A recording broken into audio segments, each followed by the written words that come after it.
শিবিরে হাজির ছিলেন মালদা বিধানসভার বিধায়ক গোপাল চন্দ্র সাহা, পুরাতন মালদার বিডিও অনিক রায়, পঞ্চায়েত সমিতির সভাপতি রুম্পা রাজবংশী, ব্লক স্বাস্থ্য আধিকারিক জয়দীপ মজুমদার সহ অন্যান্যরা।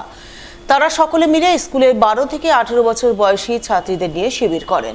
শিবিরে তাদের স্বাস্থ্যবিধি, স্বাস্থ্য সম্পর্কিত বিভিন্ন সমস্যা, জরায়ুমুখ ক্যান্সার বিষয়ক সচেতনতামূলক আলোচনা করেন।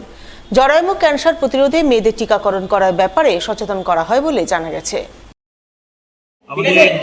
মালদা ব্লকের উদ্যোগে ভাবুজিকে সহযোগিতায় আমাদের ভাবক রামবাড়ি হাই স্কুলে স্বচ্ছতা অভিযান চলছে। তারই অঙ্গ হিসেবে আমাদের এই আজকে মেয়েদেরকে ভাবক রামবাড়ি স্কুলের সমস্ত মেয়েদের ডাকা হয়েছে এখানে, বিশেষ করে 10 থেকে 15-16 বছর যাদের বয়স। আমাদের যে মেয়েদের যে মাসিক ধর্ম সেই